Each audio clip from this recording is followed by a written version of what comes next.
እኔ የምለው በነገራችን ላይ ማለት ነው አንዳንድ ሚስቶች ለባሎቻቸው ክፉ ናቸው። አንዳንድ ሴቶችም ደግሞ ለባሎቻቸው ጥሩ ናቸው። አንዳንድ ወንዶችም ለሚስቶቻቸው ክፉ ናቸው። ሰላም ሰላም፣ ወድ የሉሉ ዩቲዩብ ቤተሰቦች እንዴት ናችሁ? ደህና ናችሁ ወይ? በያላችሁበት ሰላማችሁ ብዝት ይበልልኝ።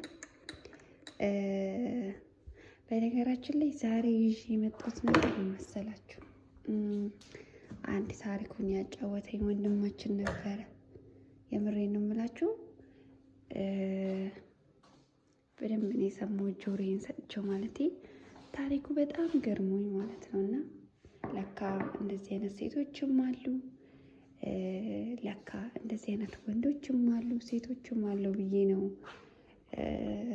በጣም ትዕግስት ያላችሁ ሰዎችም ለካ አሉ፣ እንዲሁም ደግሞ ትዕግስት የሌላቸው ሰዎች አሉ።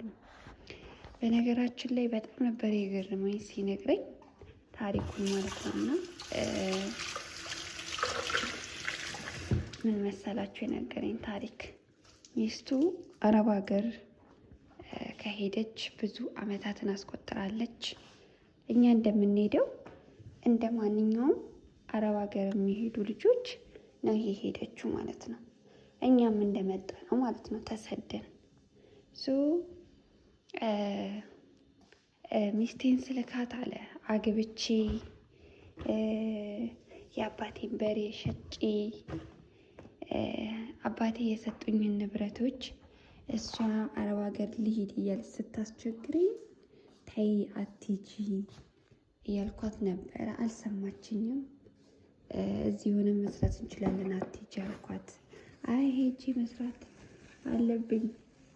አለብኝ የተሻለ ኑሮ እንድንኖር አንተም እዚህ ታገል እኔም እዛ ሄጄ እታገላለሁ አለችውና እሺ ብሎ የሌለውንም ያ አባቱ የሰጡትን ንብረቶች ሽጦ በዛን ሰዓት እንግዲህ በጣም የቆየ ነው ያው ታሪኩ ሲነገረኝ፣ ግን በጣም ነበር የገረመኝና በጣም ትዕግስተኛ ነው ልጁ ሲነግረኝ ማለት ነው። እና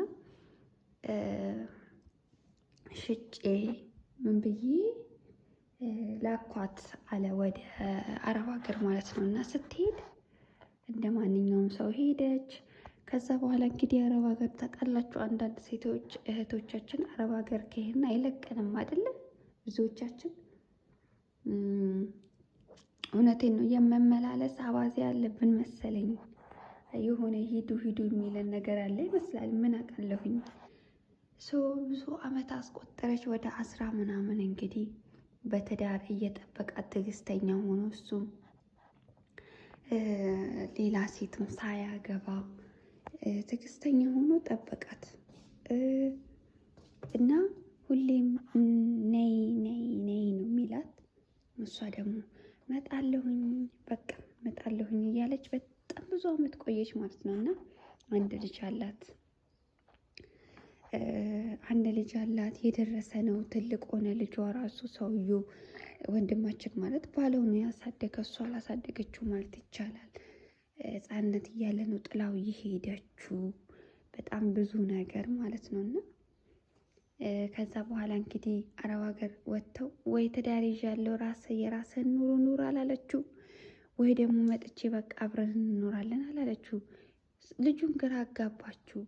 እንኳን ልትመጣ አይደለም እሷ ኢትዮጵያ ገብታ የመኖርን ማሰብ የላትም። ሲጠይቃትም በግልጽ አትናገርም። እና እንደዚህ አይነት ሴቶችም አለን። እባካችሁ ጥሩ ባል ያላችሁ እውነት እንደ ወንድም እንደ አባት እንደ ሁሉም ነገር ሆኖ የሚኖሩላችሁ ወንዶች አሉ። በነገራችን ላይ ሁሉም አይደሉም። እና እንደዚህ አይነት ወንዶችን አታስከፉ። እውነቴን ነው የምላችሁ። ታሪኩ በጣም ነው እኔ ያሳዘነኝ። ሲነግረኝ ረጋ ብሎ ነው የሚናገረው ልጁ ራሱና ያው ሚስቴ አረብ ሀገር ቀረች፣ ወይ ኑር አትለኝ፣ ወይ ልምጣ አትለኝ፣ ወይ ልጇንም እሷ ጋር ወስዳ ወይ እንትን አላለች። ልጁም እዚህ በቃ የእናት ጠረን የእናት ስታሳድግ እኮ ደስ ይላል አይደል? ልጇን በቃ ያ ሁሉ ነገር ይናፍቀዋል ልጁ። አሁን ትልቅ ሆኖ ራሱ ነው ያለኝ እውነት ለመናገርና ለልጇ በቃ ምንም አይመስላት ትታለች አለ በቃ ጭራሽ። እና እኔ ልጄን በስርዓት አድርጌ እያስተማርኩ ያሳደግኩ ያለሁት እንጂ ምንም እንደጠይቃትም ነገር የለም በቃ እሱ አለና ልጁም እንግዲህ እግዚአብሔር ይስጠው ባለም የተሻለ ነገር ላይ ነው ይመስለኛል ያለው። ይህን ያህል ስራም በደንብ የሚሰራ ሰው ነው ይመስለኛል። ግን አንዳንድ እናት የሆኑ ወንዶች አሉ። እንደዚህ አይነት ወንዶችን ባታስከፉ መልካም ነው ላለው እህቶች፣ አረብ ሀገር ያለን ትዳር ያላችሁ ሰርታችሁ ወይ በጊዜ ወደ ሀገራችሁ ሄዳችሁ ትዳራችሁን አክብራችሁ መኖር ነው እንጂ አግብታችሁ የሰውንም ህይወት የሰውንም ልብ የሰውንም ብዙ ነገር እያንጠለጠሉ መኖር። ወይ እሱ ቁርጡን አውቆ አላገባ። አስቡት እንግዲህ እሱም እድሜ እየሄደ ነው። እሷም እዛ አግብታ ይሁን አያውቅም፣ አትናገርም፣ ምንም አይነት መረጃ የለውም። በቃ እሱ ሲል ሰለቸው ጸጥ ማለት ጀምሯል ይመስለኛል። እና በዚህ አጋጣሚ እንግዲህ በግልጽ አታወራኝም፣ ብዙ ነገር ጠይቃታለሁ አለ። ምንም አትመልስልኝ፣ የምጠይቃቸው መልሶች አለ በቃ ትሸሻለች አለ ከመልሶቹ። እና እባክሽንሽ እኔንም ተይኝ፣ እንደፈለግሽ ተይኝ፣ በቃ ግን ልጅሽን መስኪ ውሰጁ አንቺ ጋር በቃ ቢያንስ ውሰጁ፣ እዛ ብዙ አመት ነው ብዙ ነገር ታውቂያለሽ ይላታል። ይሄም ደግሞ ያለበት ምክንያት የሰፈር ልጆች አረብ ሀገር እንደኛ የሚሄዱ ወንዶች ሁሉ ሳይቀር ወስዳለች አለ ወደ እሷ ማለት ነው። ስራ ልታሰራ ወደ ያለችበት ሀገር፣ የሀገሩን መጥራት አልፈልግም እና ወዳለችበት ወንዶች ሁሉ ሳይቀር የሰፈር ወንዶች እየተባበረች ወስዳለች። ልጇ እዚህ ተቀምጦ ልጇን ሳትወስድ ልጇ የእሱ የእናት ፍቅር ሳይግ ብዙ ነገር አቶ ያደገ ነው። በዛ ላይ ልጇ ደግሞ እንግዲህ በትምህርት ቤት ደረጃ ራሱ በጣም ጎበዝ ተማሪ ልጅ ነው አለ እና ተሸላሚ ነው አለ። በጣም በጣም ጎበዝ ነው አለ እንደሚለኝ አባትየውና ምን ያህል የተረዳሁት ነገር ለካ ወንዶች ብቻ አይደሉም አስቸጋሪዎች እንዴ፣ ሴቶችም ለካ አሉ እንደዚህ የሚያስቸግሩ። ጥሩ ትዳር እያላቸው ትዳራቸው ላይ እንደ ኳስ እንደ ጌም የሚጫወቱ ወንዶች ናቸው፣ ከሃዲዎቹ ወንዶች ናቸው እንላለን። ሴቶች ራሱ እውነቴን ነው የምላችሁ፣ በጣም ነው የገረመኝ። እኔማ ምን አለ እንደዚህ አይነት እንደው እናት የሆነ ባል ቢሰጠኝ ብዬ ተመኘሁኝ። እውነቴን ነው የምላችሁ። ለልጇ እንኳን መሆን አልቻለችም። በቃ ተሰራለች፣ ታገኛለች፣ ግን ምን እንዳላት እኛ ላይ ለምን እንደምትጠላው ልጇን እኛ ነው በቃ ከዚህ ስትሄድ የነበረን ፍቅር አለ አረብ ሀገር ሳትሄድ በፊት የነበረን ትህትና፣ የነበረን ፍቅር፣ የነበረን ስርዓት በቃ እንዴት ተከባብረን ስንኖር እንደነበር አትጂ እያልኳት እሷ የሄደችበትን ቀን እረግመዋለሁ አለኝ።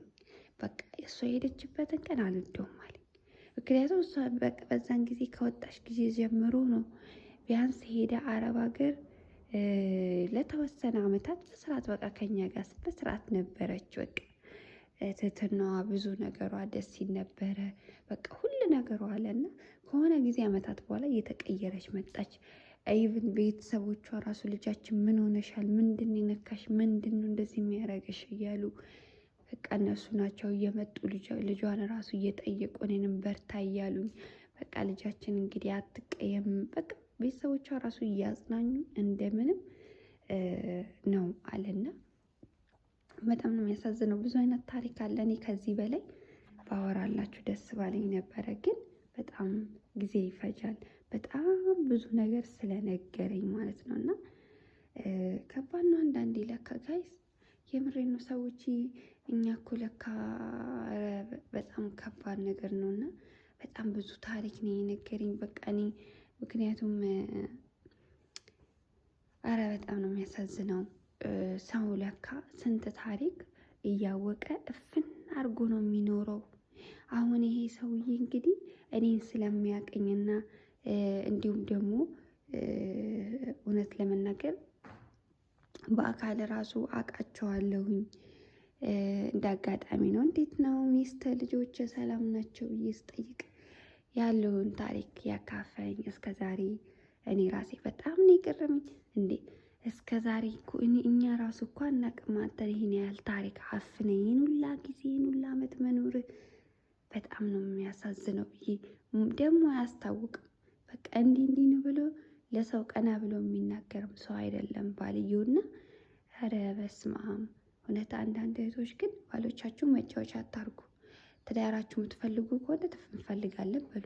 የማትፈልጉ ከሆነ አይ ብላችሁ ፈታችሁ። ያ ሰውም እኮ ህይወቱን መኖር አለበት እንጂ ይህን ያህል ማሰቃየት፣ ማንገላታት፣ እንደ ኳስ መጫወት አያስፈልግም።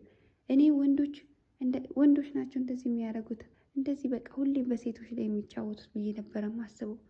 እንዲሁም መልካም ሴቶችና ማነው መልካም ወንዶች እንደ እናት ሆነው ሚስቶቻቸውን የሚንከባከቡ እግዚአብሔር የመረቃቸው ሞልቷል። እውነት ለመናገር እና እህቶቼ ከእንደዚህ አይነት ነገሮችን እንጠንቀቅ።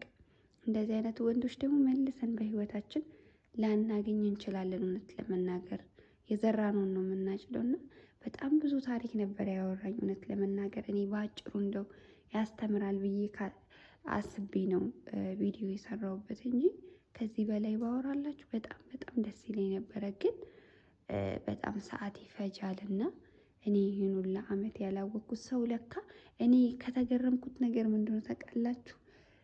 ሰው ለካ ለሚስቶቹ፣ ለቤተሰቦቹ፣ ለልጆቹ ሲል ብዙ ሚስጥሮችን አፍኖ ለካ ይኖራል ነው ያልኩት።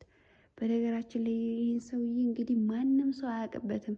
እኔ ራሴ አብሮ ትዳራቸውን በቃ እንደ ድሮ ያሉ ነበረ የመሰለኝ።